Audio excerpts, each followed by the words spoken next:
Good morning all. My name's Alan Myers. I'm the Regional Director of Reed for Accountancy and Finance. It's my job to thank you all for coming this morning. I'd like to thank those in the room. I believe we have a vast number of people on the webinar, so welcome to you as well. Are we good, Amy? We're good, we're good. So we're joined by Ben Chu today. We're very excited. Ben's kindly agreed to give us his presentation and field some questions. Ben Chu, thank you.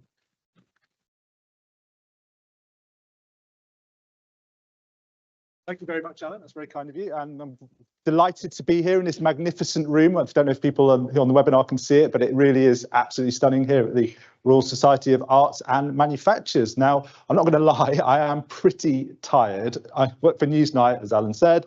I was up late last night talking to Victoria Derbyshire and Ray Newton-Smith, the head of the CPI, and I didn't get that much sleep. But I feel invigorated already, seeing so many of you here, so many of you come out to listen to this, so that's great. And I'm going to give you my thoughts on the budget yesterday. But first, I want to start by telling you a story. Some of you may know, some of you may not. It's about a man called Hugh Dalton. He was an old Etonian, and he became an economist, got into socialist politics, and became the Chancellor of the Exchequer. This was in after the Second World War. He was Clement Attlee's Chancellor of the Exchequer in the Labour Party. And in November 1947, he had to deliver his budget, as chancellors do. He was on his way to the Commons chamber when he bumped into a journalist he knew to deliver his budget, and he bumped into him. They had a chat, and as good journalists do, the journalist said, well, what's going to be in the budget then? You know, trying to get a little ahead of the news. And very unwisely, Hugh Dalton divulged basically the contents of that budget in this chat to this journalist on the way to the House of Commons chamber.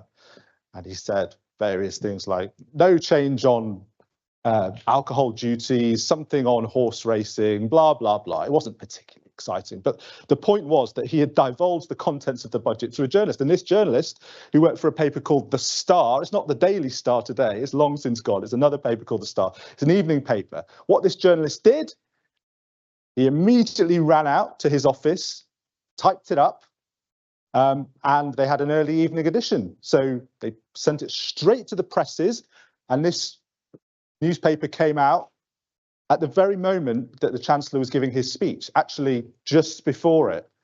So people could pick up a copy of the Star newspaper and read the budget before the Chancellor had formally delivered it in the House of Commons. A really big breach of the rules, because you're supposed to deliver budgets to the House of Commons before you deliver them to the press, or before you let the press know what's in them. So real scandal resulted from this, so say recriminations, profuse apology from Hugh Dalton in the House of Commons, and for breaching what was called market sensitive information. So the next day, he offered his resignation to Clement Attlee, the Prime Minister, and it was accepted. And that was the end of the political career, more or less, of Hugh Dalton. Resigned, sacked for leaking the budget. So why am I telling you this bit of history, this bit of parliamentary and political history?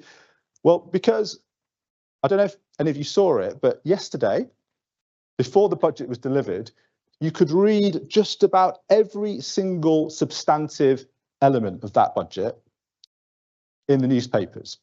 Non-doms, non-dom taxation, that was there in the media. The national insurance cut, the really big centerpiece of it. You could read about that in the newspapers. You could even read about things like the extension of the oil and gas levy. All of it was in the media before it was delivered, before it came out of the mouth of Jeremy Hunt in the House of Commons.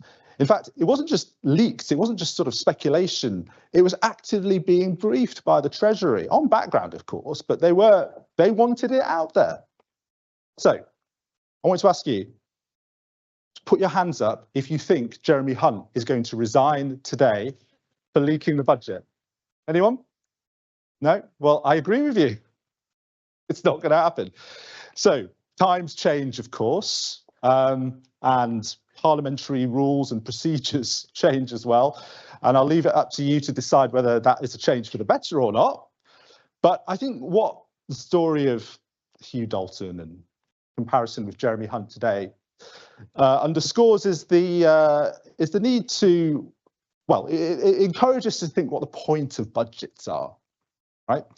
So the argument why Hugh Dalton had to resign was that he had leaked market-sensitive information. Was that fair? Would anyone really have been able to make a profit or on the back of what he announced? Well, possibly, but probably not, in all honesty. It was really a conventional that he'd breached. And I think the same is true today. Would anyone really be able to make a profit from knowing what was in yesterday's budget, 24 or 48, or even a week before? Probably not.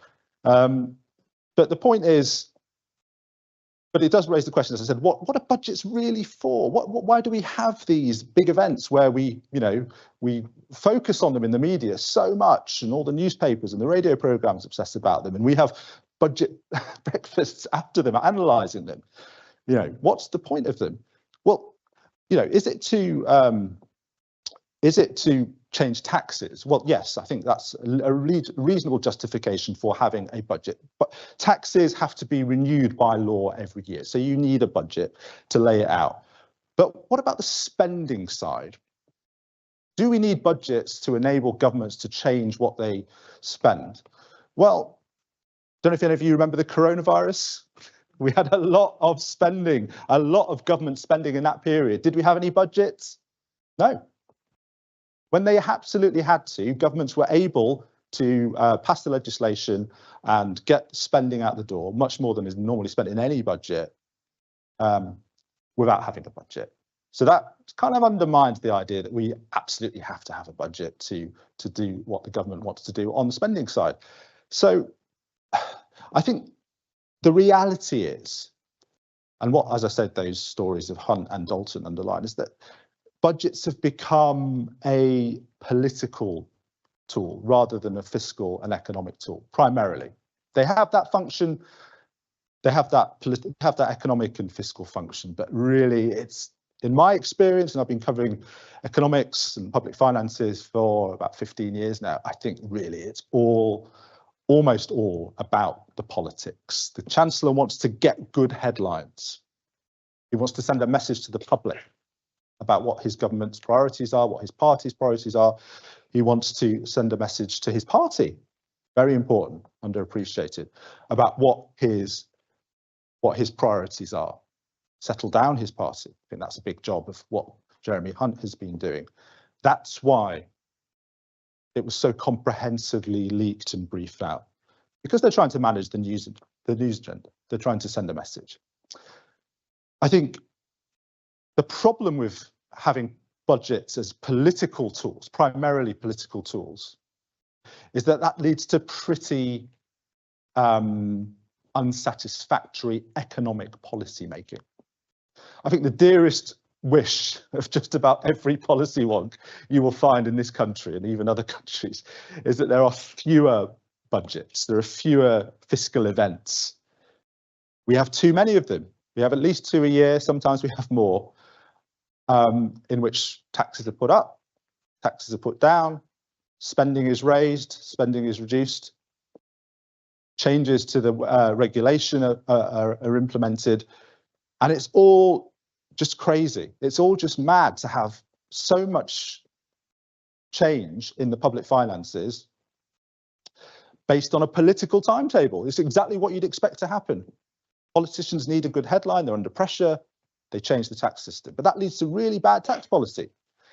So one budget a year, I think, no autumn statement, one budget a year, and a budget in which not a lot changes would be, as I said, the dearest wish of most policy wonks, and I think it would probably be good for the economy. I think absolutely certainly it would be good for the economy, certainly be good for economic policy making as well.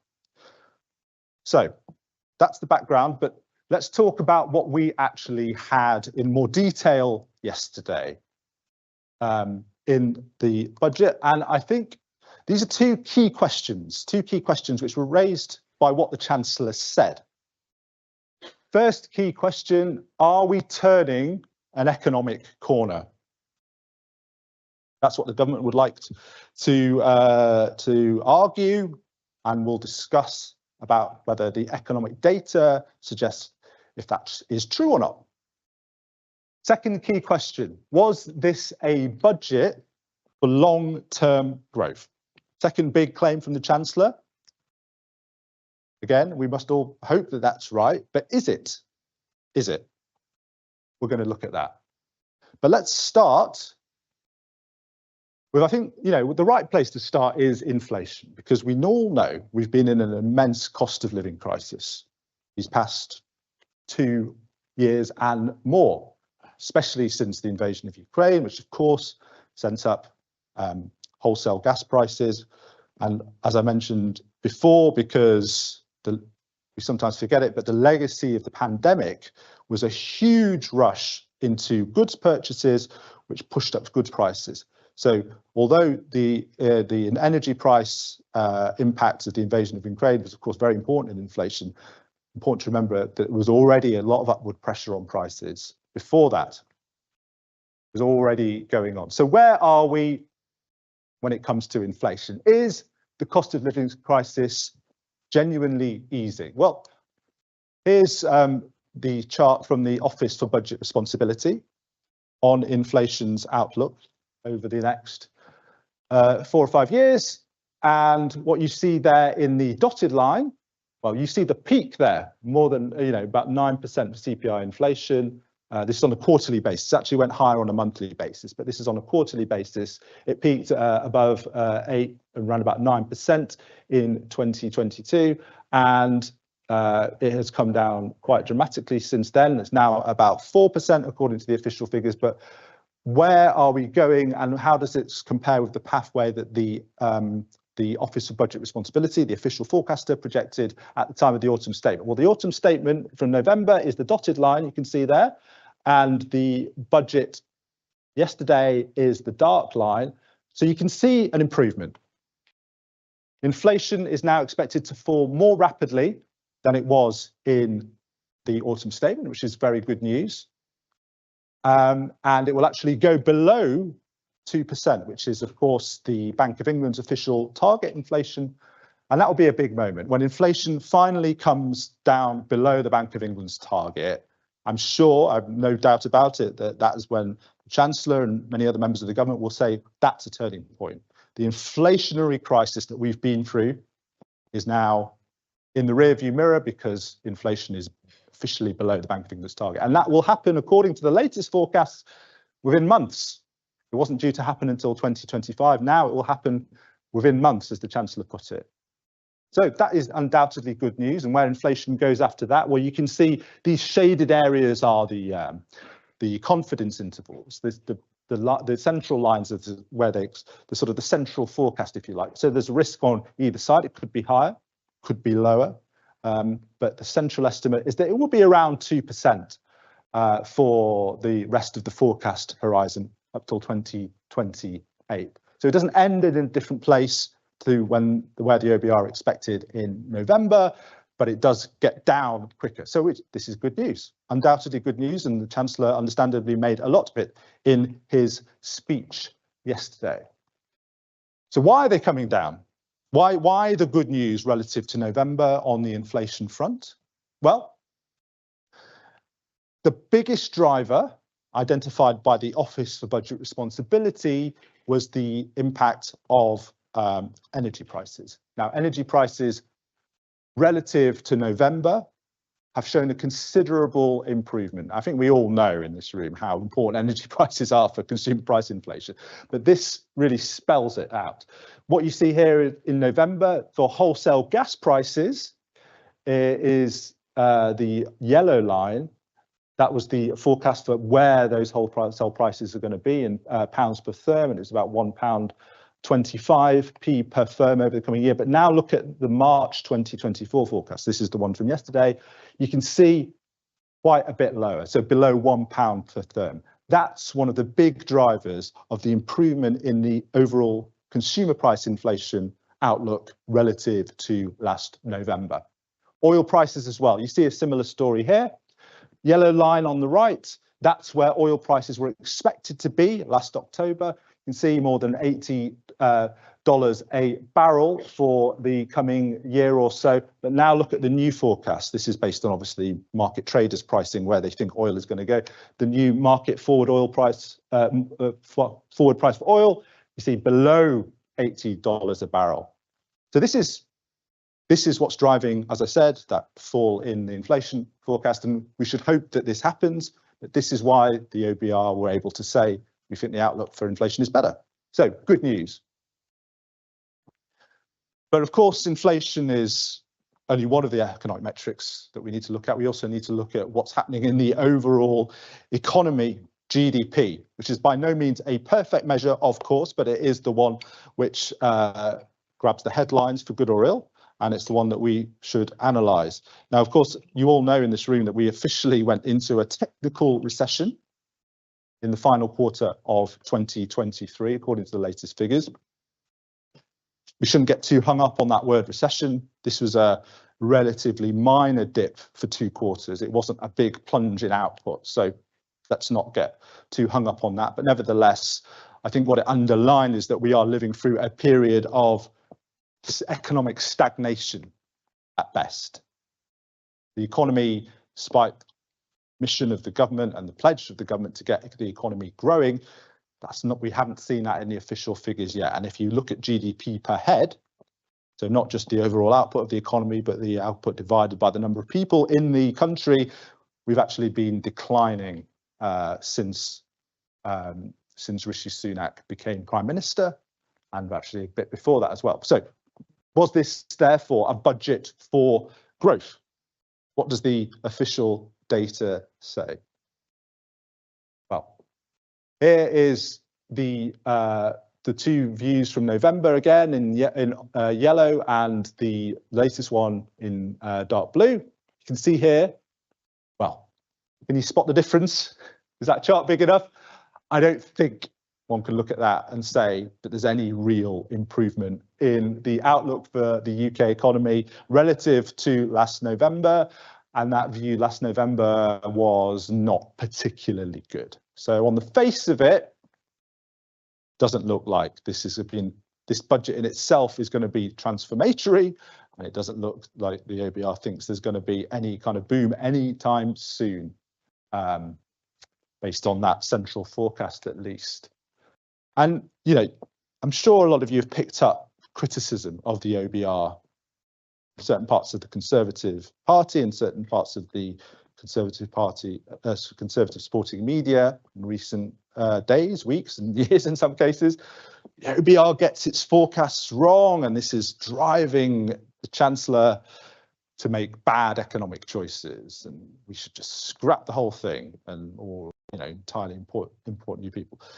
I don't think personally that critique is very fair. I mean, let's remember why the OBR was set up. It was set up to take forecasting outside of the Treasury, so it couldn't be influenced by what politicians wanted to see in those numbers.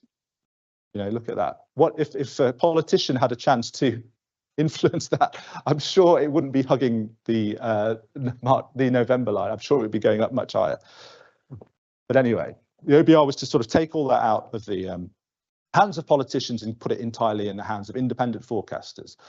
So how good a job are they doing? Well, I've looked at this, and they're basically more or less in line with external forecasters, you know, people, consultancies, banks, and people who have a view on the economy. They hug the consensus reasonably closely, and I think this from yesterday from the OBR really bears this out. So what you're seeing here is the OBR's forecast for where the economy is going to go in terms of GDP growth in the dark blue line. And then you see in the shaded area the range of all the views of external forecasters about what's going to happen to the economy. And you see the Bank of England's there in yellow, and the green is the average of external forecasters. And what do you see? We see basically the OBR is kind of close to the view of the average view of external forecasts, and well within the range of them. It's not an outlier. This is what the OBR tends to do, and which I think some of its critics don't really appreciate, is that it basically takes what the consensus is and maybe is off a little bit, maybe a bit below, a bit above. Generally, it's been a bit above, but not far off. It's actually relative to the Bank of England. You can see there, the Bank of England is quite a bit off the consensus. And if you extrapolated that yellow line out, I think it would be towards the bottom. So of the two big economic forecasters in the country, the two official forecasters, I think the Bank of England is much more inclined to take a non-consensus call on where the economy is going. The OBR, as I said, will tend to stick pretty closely to the consensus. So what you're seeing from the OBR is not some mad view. It's basically the consensus view. Whether that consensus is right or wrong, you can have a big debate on, but it's not taking any flyers. So that's important to recognise when we're talking about the outlook for the economy. But I think perhaps more important than the overall economy view, because what is driving the GDP figures is productivity growth. Super, super important. Why is it important? Well, basically, the productivity growth of the UK economy determines its speed limit. If you go above the rate of which we are becoming more productive, the way in which we're using our capital and human resources to generate more output, if the economy is run hotter than that, you get inflation. And the Bank of England has to put up interest rates and slow it all down. That's how the theory works, at least. Basically, productivity growth is the speed limit for the UK economy. So if we can get a higher speed limit, we can grow the economy faster, we can all get richer, our wages and incomes can go up. It will be good all round. Now, I'm sure I'm not telling anyone in this room anything novel when I say that productivity growth has been abysmal in the UK ever since the global financial crisis in 2008. A long time now, we've had awful productivity growth. So the key judgment from the OBR and other forecasters, but the OBR will be what's going to happen to our national productivity growth. And you can see here, productivity is the orange bars. If you look at the orange bars alone, maybe getting up to just above 1% by 2028. Pretty poor performance by historic standards. If you looked at that orange bar in the period between, say, 2000 and 2008, more or less double that. So, rightly or wrongly, the OBR is pretty pessimistic about our potential productivity growth. By the way, the adult population, that does increase our ability to grow. If we have more population and more workers, and you can see that is pushing up overall potential output growth over the horizon forecast. But that doesn't actually help GDP per head. You know, more people in the economy is great in many ways, but you're dividing GDP by more people, so it doesn't have an impact on overall output per head, which is what we probably should care about more than GDP. But as I said before, the key metric in all this is productivity, the yellow bars, and that outlook from the OBR, again, as I say, rightly or wrongly, is still pretty pessimistic. So from that point of view, this wasn't a budget which changed that outlook, at least as far as the OBR is concerned. So that's the view on output and growth. Oh yeah, I should mention as well, Brexit. Now, there's a lot of people who want to blame Brexit for absolutely everything that's going wrong in the UK economy. I'm sure you've probably come across them on social media or in other outlooks. Some of that's exaggerated. We had big economic problems before Brexit, as I've discussed. It's going back to the global financial crisis. We have big problems which aren't to do with Brexit. But I think it's fair to say the consensus of most mainstream economists is that Brexit, as I say, isn't helping. Brexit's not helping. And there's a piece of evidence from the OBR which suggests that it shows that it agrees with this, is the trade intensity of the UK versus our economic peers in the G7. And I'm sure you know who the G7 are: America, Canada, basically other rich countries in North America, Europe and Japan. So what we see here is the UK. TCA starts, that's when we have formally left the structures of the single market and the customs union at the start of 2021. And look what happened. So we were tracking the trade intensity, which is the amount of exports and imports as a share of our overall economy. We were tracking the rest of the G7 up till that point, and then there's a quite sharp divergence. And as time has gone on, the divergence has kind of grown. So you can see the grey bar, that is the kind of the range of the rest of the G7, excluding the UK, and you can see the UK has veered off it. So what this is saying, what this is suggesting, is that Brexit has had a negative impact on our trade intensity, which is exactly what the economic models suggested would happen as a result of us putting trade barriers between ourselves, our biggest trading partner. It is, at least according to the official figures, being borne out. And that will not be helping the UK economy to grow. Sure.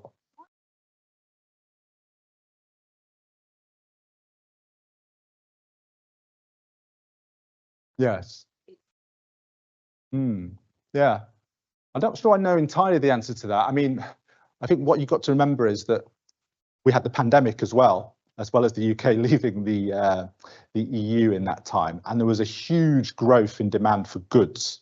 So there was a big boom in global goods exports, and the main reason we've diverged is that we in the UK didn't seem to be partaking in that boom, partly because of Brexit. So the range, I mean, I'm not sure why it would have grown so much. It's possibly that there's other countries which also weren't able for various structural reasons to participate. But it's a good question.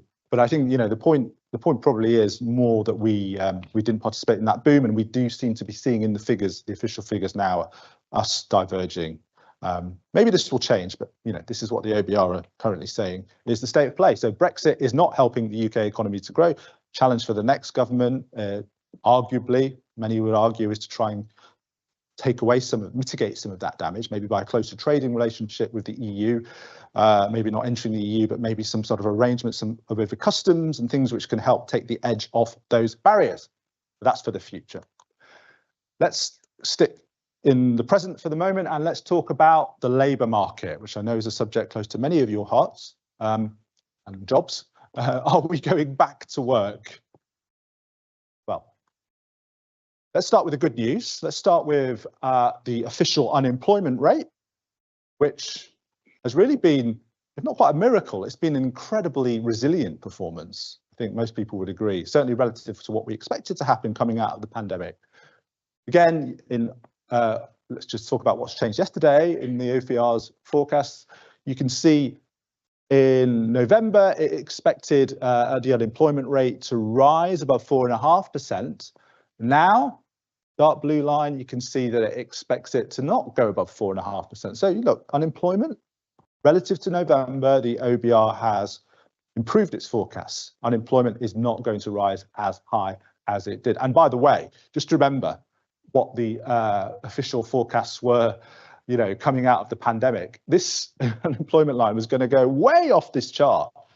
You know, I think it was about 8% at its peak. This was the official forecast. So this is really incredible that we are now in a position where we're talking about sub 4.5% inflation for the UK labour market. Really, really impressive, and shouldn't be forgotten how dire those predictions were, which didn't come to pass. Now we can talk about why they didn't come to pass. Was it the furlough? Was it businesses?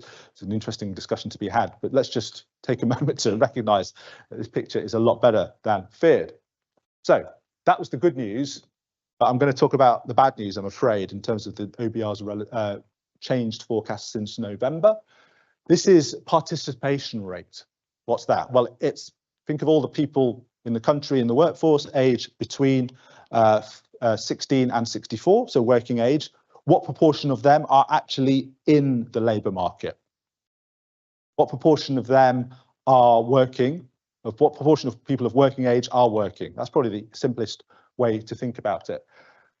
And you see here what happened over the pandemic. It was rising going into the pandemic in 2020, and then you had the sharp fall. You know, a lot of people were made redundant, a lot of people left the workforce, various reasons, you know, health reasons, lifestyle, reevaluations, early retirement. There's a lot of reasons people went into study, and we'll talk about that sort in a moment. But big fall in the participation rate. And in November, the OBR, look at the yellow line, was expecting that to kind of It wasn't going to get back to the pre-pandemic peak, but it was to rise over the forecast period to about 63.25% there by 2028. So a sort of a mild recovery. But look at the new forecast. This is from yesterday's budget. Look what the OBR now thinks will happen to the overall working age participation rate. Over the forecast period, it's declining now. And by 2028, it now thinks the participation rate will be about 1.5% below where it was going to be in November, which is pretty depressing, really, to go from a mild recovery to a continued downturn. Part of this is data driven. The OBR looked at the new labour force survey, which is from the ONS, which is their main way of gauging what's going on in the economy. And it just looked not as good as they previously thought. So the OBR is in part just reflecting the change in the official figures. But at the same time, they've made a judgment. And that judgment is that they can't expect people who are currently economically inactive to come back into the labour force in the numbers that they were expecting last November. And they give various reasons in the report for that. Let's discuss some of them here. So just on the left here, first of all, this is total inactivity. And you can see, ignore the dotted line, that was the previous data. The darker line shows you the number of people who are inactive, as I say, aged between 16 and 64, and it's been rising steadily. It did come down a bit in 2022, and it has gone up again. That's in numbers terms what we're looking at. That's the flip side of the participation rate. Sheer number of people who are inactive now over 9.2 million, which is actually up by about 700,000 since the pandemic. So what's driving that? Because that's a really important question, of course. And they have a breakdown here, inactivity by reason. So these 9.2 million people, why are they actually unemployed? Sorry, not unemployed. Unemployed means looking for a job, actively looking for a job and not finding one. Inactive means the people just aren't looking for a job for various reasons. And these are the reasons. Long-term sick there, number one. Look how it's risen. Look at the dotted lines, don't pay too much attention to those because that's a data change from the previous survey. But basically what you're seeing there is the upward trend in people who are saying that they are not looking for a job because they are long-term sick. So a really important rising problem. The student numbers there, the green line going up, it's a bit ambivalent whether that's a problem. If people are joining higher education or study because they can't get a job or can't get a job that they want, then potentially that's a problem. But if they're using it to build their skills in a way to make themselves more employable, to build what we call their human capital for the longer term, that's not necessarily a problem. So ambivalent green line, but you can see that's a driver as well. Looking after family and home, that's actually been declining. So I think the message from this chart is sickness is a really big problem. I think we all knew that, but what this really brings it home. And if we're going to turn around the economy, turn around the labour market trend of rising inactivity and falling participation, I think you've really got to look at health here. You know, the government is talking about how to get people back off the golf course on the basis that early retirement has been a driver, and that's not insignificant. I think the data suggests that it has been a factor, but more recently, it's long-term ill health. How do you solve that? Well, I think you've got to look at the NHS. You've got to look at how can you help people get back into health. Mental health as well. Big rise, and particularly actually younger people, very, very disturbing. The number of younger people who say they're inactive because of poor mental health is a really rising problem. How do you solve that? Well, that's a very complicated question, but I think it has to involve more resources for the NHS, mental health services in particular. But big picture, if you want to stop inactivity rising further, you want to reverse that trend, invest in health. And we'll talk about whether we can talk maybe afterwards about whether that's happening or not. But I want to move on now to the outlook for tax. How high can it go? Big important question, as you see the Chancellor being grilled on this morning. Well, basically, let's look at this. Where were we going in November? You're familiar with the gold line, the orange line by now. It was going high. Now it's still going high. It's not falling, put it that way. This is overall taxes as a share of the economy. It's going up to around 37.1%, which is the highest, as you can see, at any time since 1948, which was ironically when Hugh Dalton had to resign for leaking the budget. So a nice historical analogy there. Look, you'll hear talk from politicians about how, well, from Conservative ministers about how they're cutting taxes. It is true, they are cutting some taxes, but overall tax, this is every tax in the economy as a share of the overall economy, is pretty unambiguous. It's entirely unambiguous. It is high and a record high and set to rise further, even as a result of yesterday's budget, which cut some taxes. So bear that in mind when we're talking about what's going on with tax burden. And I think just to drill down a little bit into that, so this is showing you the overall tax burden, the overall rise in the tax burden over this Parliament. So not just as a result of yesterday's budget, but all the fiscal events we've had since the last time we went to the polls. Look at this, total rise, 4 percentage points of GDP. That's why, as you saw in that previous chart, it's gone up. If you just took from 2019 to 2025, it's up 4%. And the breakdown of it, well, the way the tax system is always going to suck more people into paying tax, and it's always going to naturally do that. But look at this bar, major tax increases, income tax and NICs, national insurance contributions, threshold freezes. You probably heard a lot about this, but basically, this is if you just keep it, those thresholds at which you start to pay different rates of national insurance or income tax frozen, then as people's pay naturally goes up, as they get a pay rise, you'll suck more people in, you'll take more of their pay in tax. It's called fiscal drag. That's an active choice, by the way. It's not just a passive thing. Government ministers, chancellors are told this will be the impact if they freeze these thresholds, and they choose to do so. It's a stealth tax. It's less noticeable than an increase in rates of NICs or income tax, but it is an active choice. And what you're seeing there is the impact of those active choices adds up to about 2% of GDP over. Sorry, this is, yeah, I mentioned this is by 2024. This is actually by 2028. So it's going up 4% over basically since the last Parliament and to as far as those projections go out. So 2% of that 4% increase is just from that fiscal drag, which has not been reversed, by the way. The Chancellor yesterday announced cuts in the headline rate of employee national insurance, but he didn't change any of the thresholds, which is another way he could have reduced the tax burden. So bear that in mind. And you see there in purple the cuts yesterday and the cuts from last November in NICs rates. They have offset some of that threshold freeze, but by no means entirely. They've taken away probably, maybe a third of the total increase in the chosen increase in taxes. And also corporation tax, sorry, I should have mentioned that. That's another CT rate increase there. Big tax rise, big tax raiser. So look, overall, this is what's happened as a result of all the economic policies and fiscal policies taken by this government since the last election. Big rise in tax. They've given some away back, but overall, it's still rising a lot. So bear that in mind when you hear ministers claiming that they are cutting taxes. Right. Let's move on to the fiscal rules. I'm sure you've heard about these. What's going on here?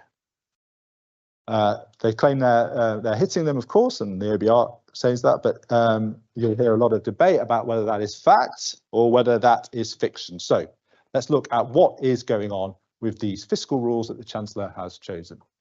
So let's focus, by the way, the fiscal rules, let's be clear, they're talking about a very specific thing. They're talking about the national debt falling as a share of the overall economy, not over the Parliament, not over the next 4 years or 5 years, but specifically between the 4th year of the forecast and the 5th year of the forecast.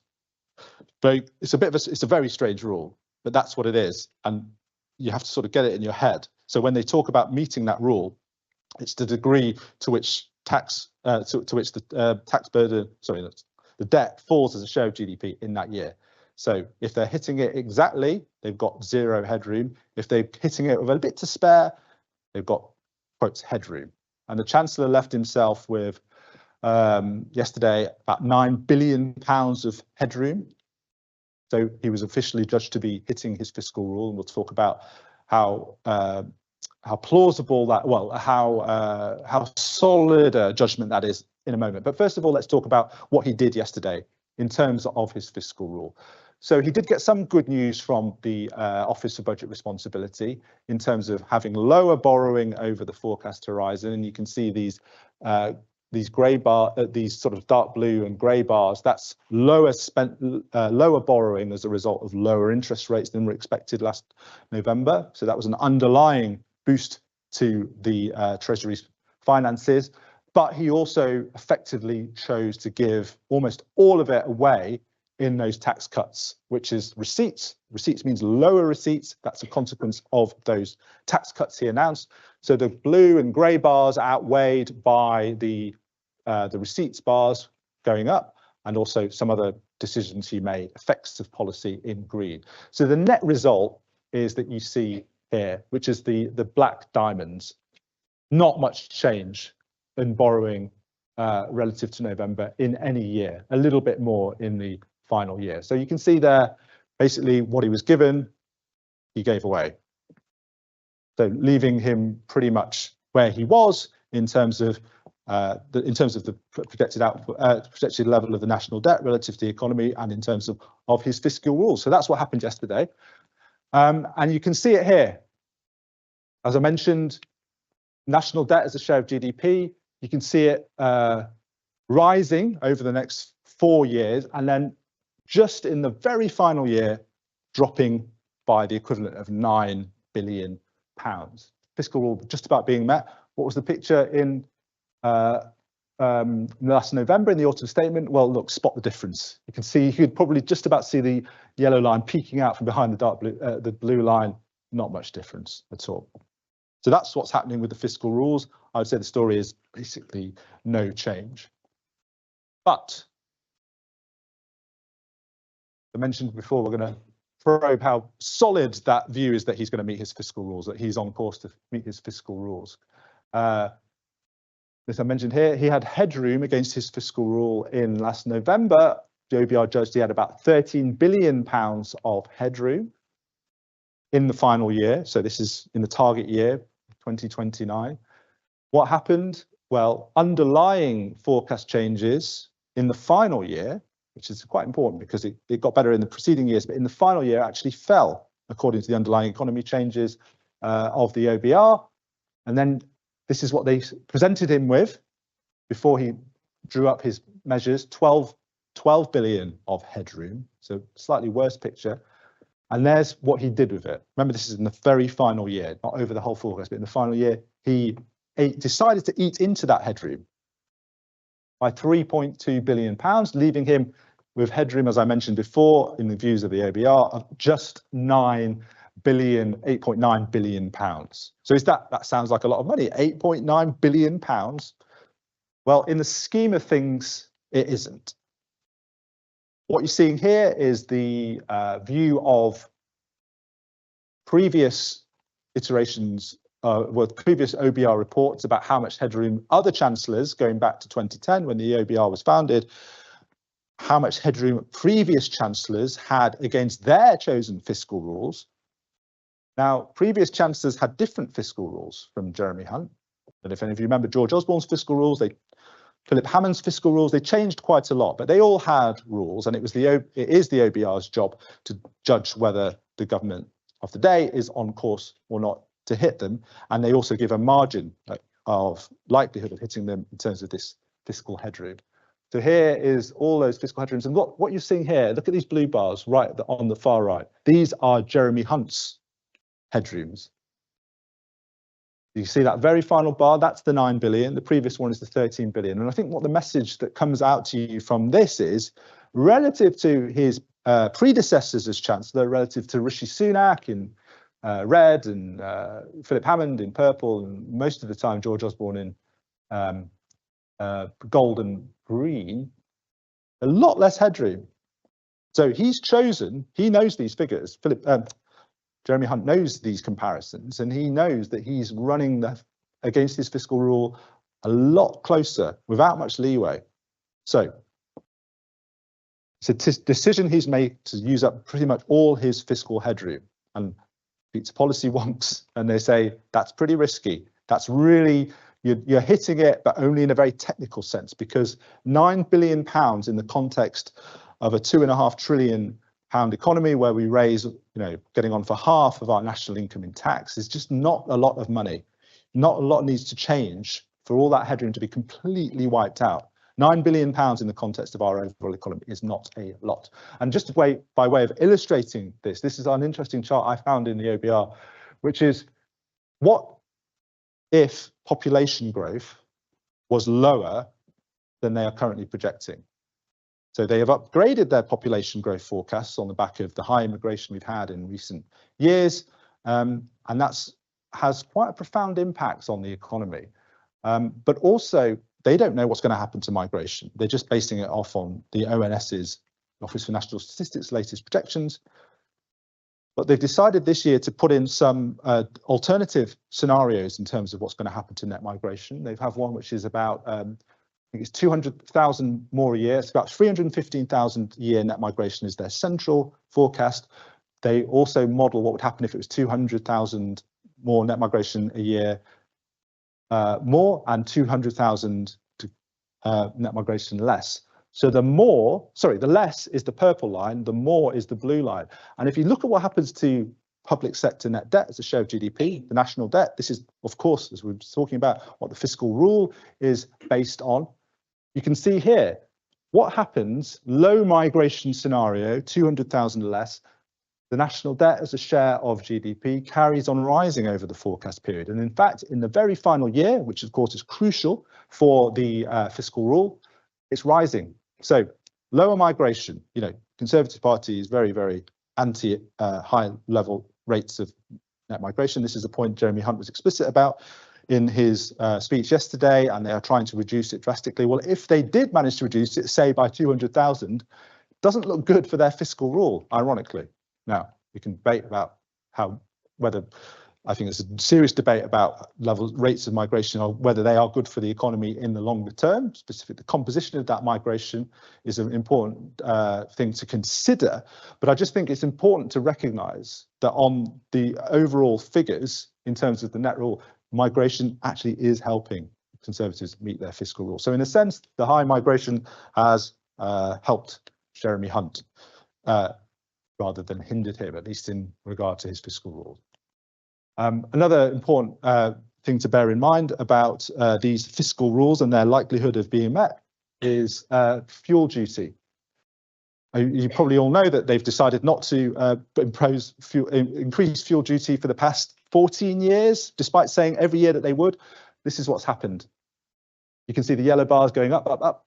They never happen. It happened. And this is the latest one. Look at that. The blue bar going up. That's what Jeremy Hunt promised yesterday when he said he would restore fuel duty to be linked to inflation. But look at what happens when he doesn't do that. When he doesn't do that, because they've never done it in the past 14 years, it goes down instead. If you calculate the impact of that, not doing what he said he's going to do, which we have to assume he won't do now, that wipes out almost half of that fiscal headroom that he had. So whether those fiscal rules are realistically going to be met or not, a lot of doubt out there, not least because of fuel duty. Right, I'm going to rush through this because I'm coming to the end and I want to get your questions in. But let's just talk quickly about departmental spending. Are we heading for austerity 2.0? Look, we talked about Jeremy Hunt penciling in totals for public spending. This is what we're talking about. He's just given the OBR, because we haven't had a spending review where we decide which departments get what. He's just given him blank slates saying that's what we'll spend on public spending. But look at how that's made up, education, defence, health, they really dominate. So if you continue to fund the big departments like education and health and defence, and give them the extra you've already promised them, what happens to other departments? Let's look at that. Other here, you give 1% a year more spending in total to the public sector for day-to-day spending over the next 5 years. 1% you give NHS, the 3.6% increases a year you've promised it, defence the 1.8%. Scroll right to the end. Other is what's left for local government, for the environment, for the police, for the courts, 2.3%. really serious drops. That's every year, 2.3% drops in their spending power for day-to-day spending every year. This is why a lot of economists say those spending plans, those spending totals are just implausible for the next Parliament and will not be delivered. And maybe some of the tax cuts we saw yesterday or in the autumn statement will ultimately have to be reversed. Right. Household incomes, let's talk about this. Is the end of the pain in sight? Well, there was some good news yesterday. Real household disposable income, rough gauge for spending power of ordinary households. Gold is what we were expecting in the autumn statement. Blue is what we are now expecting, and you can see that we actually get back to the pre-pandemic peak earlier than we were expecting, and the drop is not as severe. That drop is very severe in itself. That was actually the worst drop since records began in the Second World War, what we've just been through. But we actually reverse it over the next couple of years rather than continue to go down. So that is an improved picture, no question about it. That's largely because of the lower inflation that we are now expecting and some of the tax changes as well. But the reality is, over this Parliament between 2024 and 2019, this is still going to be a drop in average household incomes. And in fact, it's the only Parliament, Resolution Foundation have said today, in which average household incomes by this measure will have fallen. So better, but still not good. Right, supply side, was this a budget for long-term growth, which is what the Chancellor stressed yesterday, long-term growth. Let's question whether that's true or not. Well, there was some good news, in terms of the OBR's view on what the impact of the next cut will have. You can see that in yellow. You can see this is as a share of GDP, how much it's going to be bigger because of those policy changes. And there is a positive impact. There is a supply side boost from cutting national insurance in the view of the OBR, because it will encourage more people to come into the workforce than would otherwise be there. It'll fill some of those vacancies. It will have an impact on the participation rate to some extent. And you can see that. So overall, by the end of the forecast period, it adds about 0.2% to GDP. It's not revolutionary. It's not groundbreaking. It's not completely transformatory, but it is positive. It will help, as well as also the child benefit changes from yesterday. The withdrawal rate of child benefit, which kicks in at £50,000 of one person in the family's income, it now kicking at 60,000. So that will help as well. In the view of the OBR, draw more people into the labour force, and it will increase the productive capacity of the economy. So positive. But another thing which hasn't been highlighted as much as I think it ought to be, there was a further shaving down of public investment by the government in the budget yesterday. So look, this is where we are now, 2.5%, pretty high, decent, but not high, but decent by historic standards, not particularly high by international standards, but certainly by the comparison with the UK over the past 2 decades. 2.5% of our national income we're spending on infrastructure, spending on public spending on things which are going to help the economy grow. Not day-to-day spending, not doctors and nurses and things like that, but IT equipment, research and development, transport, things like that. 2.5%. But look what's happening. Over the next 4 or 5 years, it's actually declining by around a third to just 1.7%, and that's actually lower now. They've shaved it down from what they were projecting in the autumn statement. Speak to a lot of economists, they're very, very worried about this. They think that should actually be, at the very least, maintained at 2.5%. If anything, to really get growth going, to have a long-term growth plan, it should be rising up to be closer to where our European peers are, which is probably around about 3%. So if you're worried about long-term growth, the argument of most economists I speak to would be that you wouldn't be doing this. Right, so let's get to the conclusion. Let's draw all this together. Are we turning a corner? Well, inflation, as we've seen, is coming down, but GDP is still pretty weak. Whether we remain in recession or not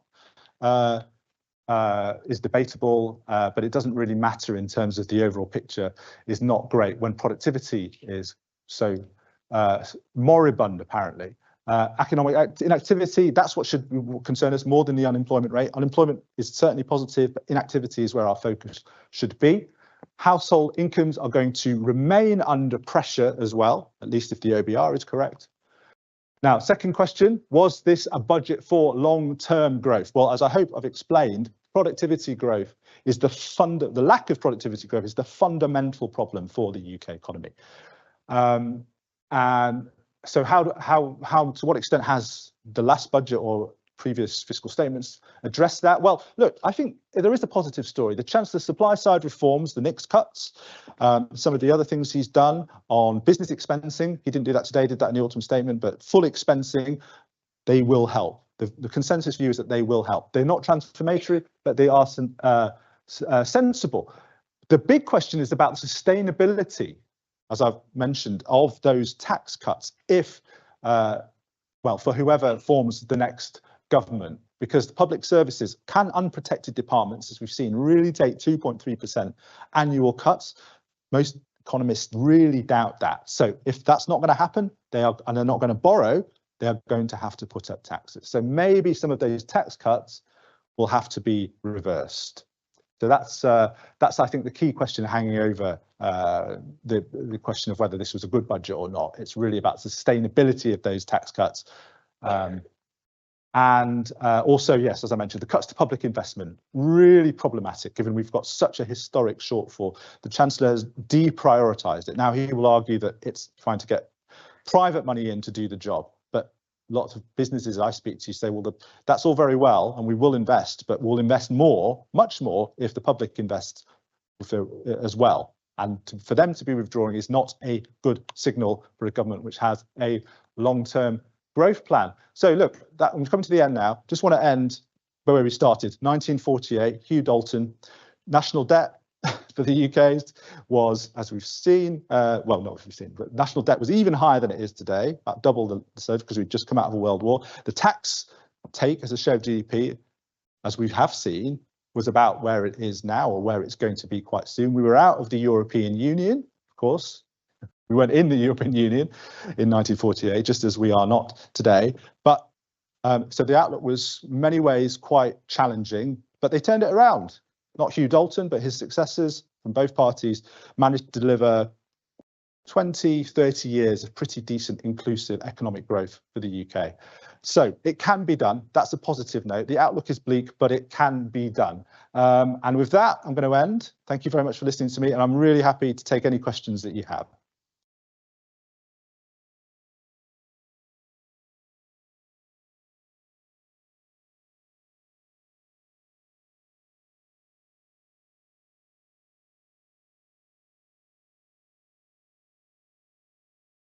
From online. Amy, is that you wishing to start with our online community over there? Can you guys hear me? Yes, you can. Yes. Okay, we've got quite a few questions that have come in online, so I'll just do one first and I'll give you guys a chance. So first one for you, Ben. How will legacy benefits like ESA and pensions be affected by yesterday's budget?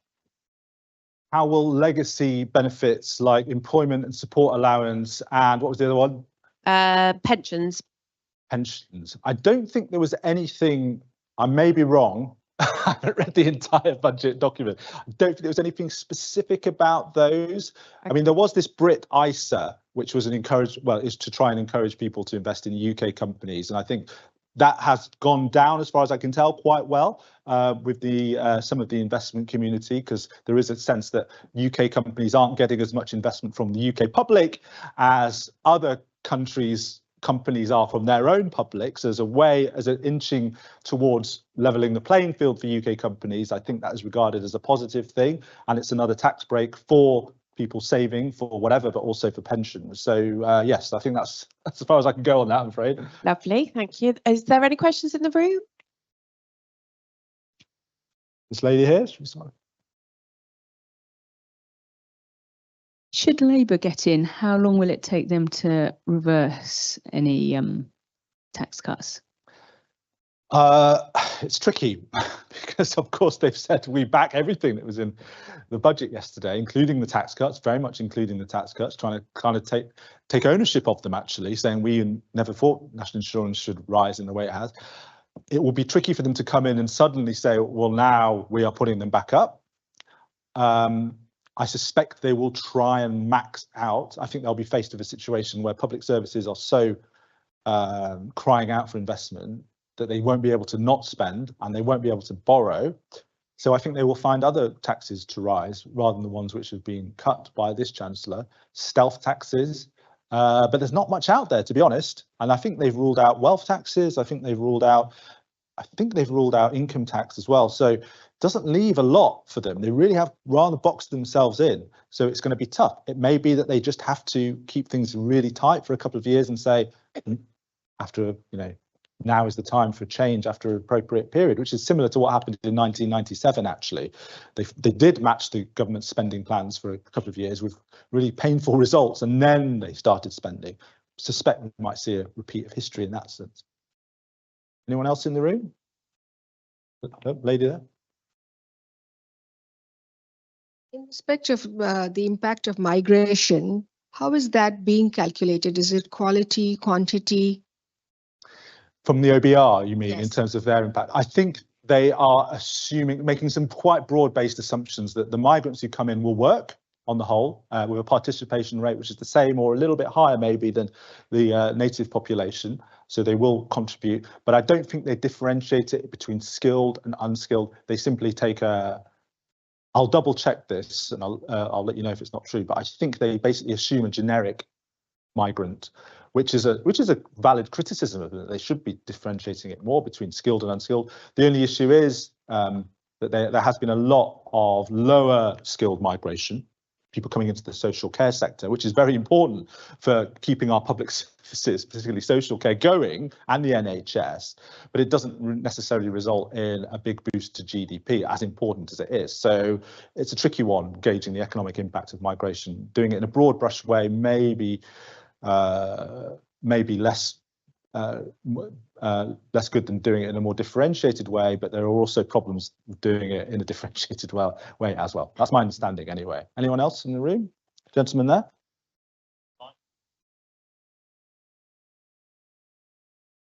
Thank you. Hi, Ben. So firstly, I'm not an economist. I hope this isn't a silly question, but we've seen inflation come down, and you noted that it's come down primarily because of reductions in global and wholesale energy prices.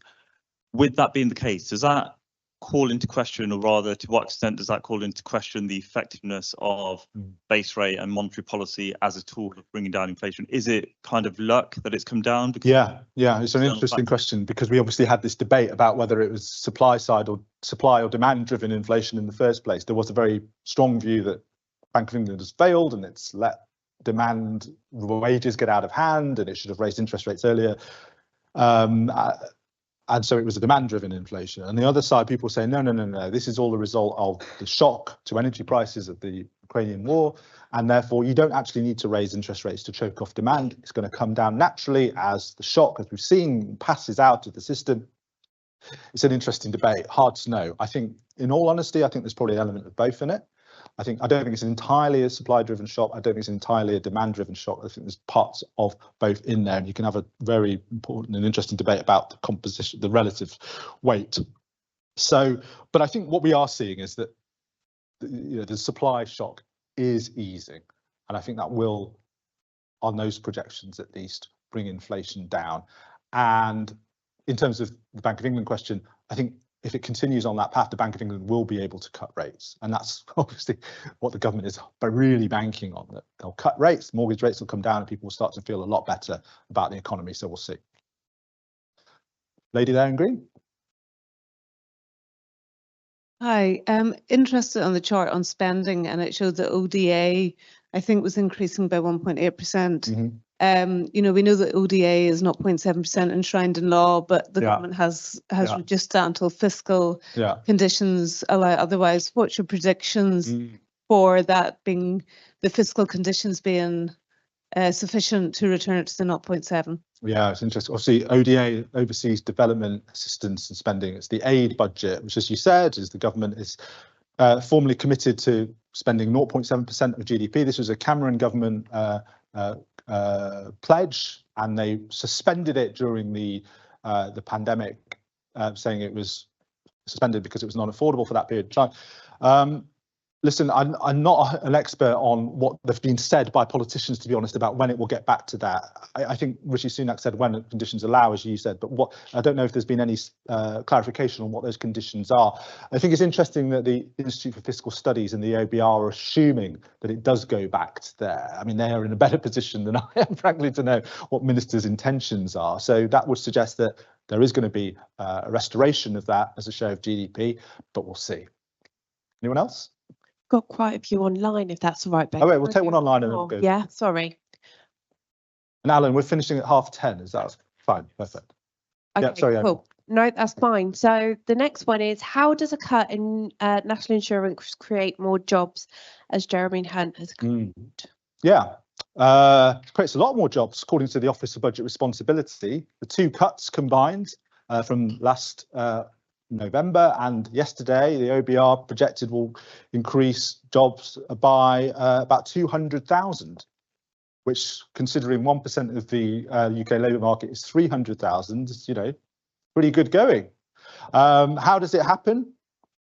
It happens by, as I was mentioning, actually, encouraging people to go back to work, whether to come out of inactivity, to take a job, because they get paid more than they otherwise would. That marginal difference in terms of what their take-home pay is, in the view of the OBR, based on rigorous empirical studies, is positive.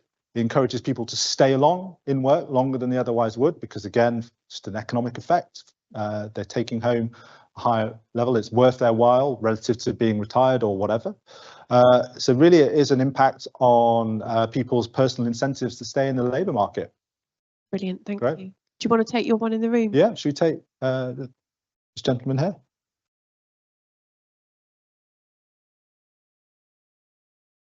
Somewhat of a lowbrow question, sorry about this. Perhaps relevant for everyone in the room, but I'd like your view. What do you think to the idea of pushing back the annual pay rise by 3 months for every business to try and help push inflation further down? Yeah, it's an interesting one, isn't it? I mean, I don't think the people who are on the receiving end of that would be happy about the idea, but, you know, probably does make sense from businesses. I mean, it's really a question for you guys. I mean, to what extent is that possible? Does that something that can easily be done for lots of businesses? Is it smaller businesses? Do the unions, would they have something to say about shifting the date? I think the public sector unions would. Certainly, but I mean, there's a bigger issue really underlying all this, is to what extent are wages driving inflation? It goes back to your question, you know, is it actually basically about energy prices rather than wages? And we should just be happy that workers are getting real terms, finally getting real terms pay increases, which is increasing their living standards, obviously, even if it's eating into company profits and maybe affecting investment, or is it something which is driving inflation, and we really need to see the nominal pay rises of workers go down to help inflation? Look, I think you can argue it both ways, in all honesty. A lot of, you know, it's one for sort of hardcore economists, do lots of economic studies, and even then you probably wouldn't get you know, a sort of unimpeachable conclusion on that one. But it's a very interesting question. Anyone else? Gentleman there?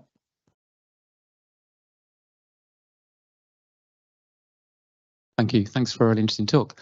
You mentioned budgets tend to be more politically motivated rather than economically. So at least for me, one of the surprises was that with the election around the corner and the older voter tended to be important, that inheritance tax and thresholds that has been threatened to be looked at wasn't looked at, as far as I understand it. So A, was that a surprise to you? And B, do you think that is something that whichever political parties in power for the next few years will have another look at? I'm sure they will, because there's such pressure over inheritance tax. There's a very strong lobby, not least in the media, for that to go.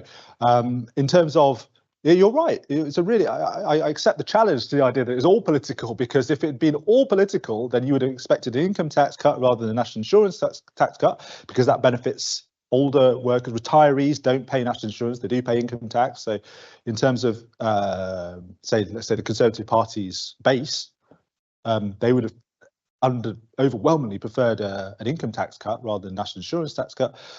Younger workers, interesting analysis this morning from the Resolution Foundation. Over the course of this parliament, they've actually gained in terms of the policy decisions relative to older workers, older people.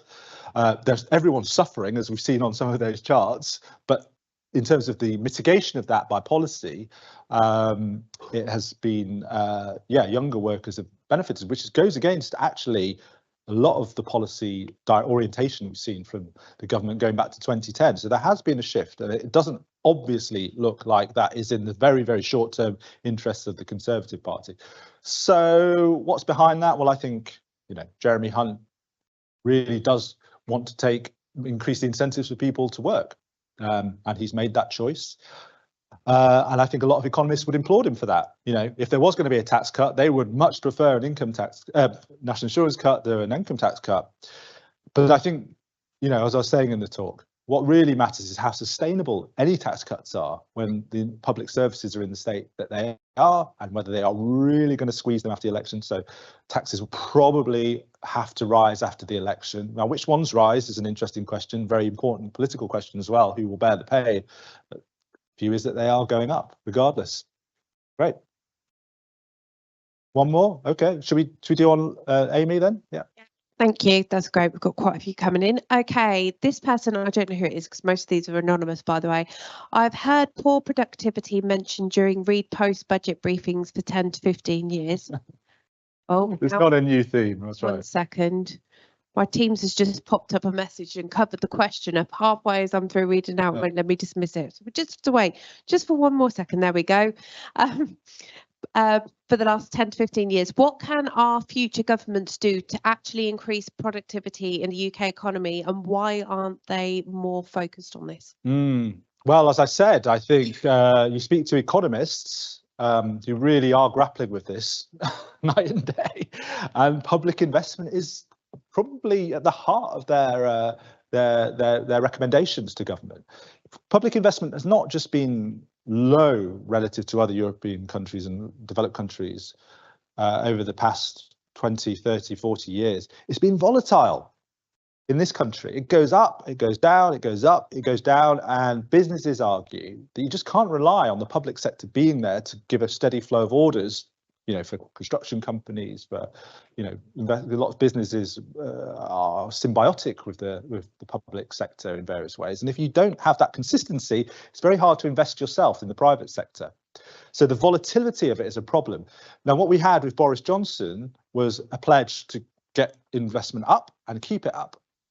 That's not been kept to. You can see it in those figures, not really well talked about, but you can see that it's going up and now it's coming down.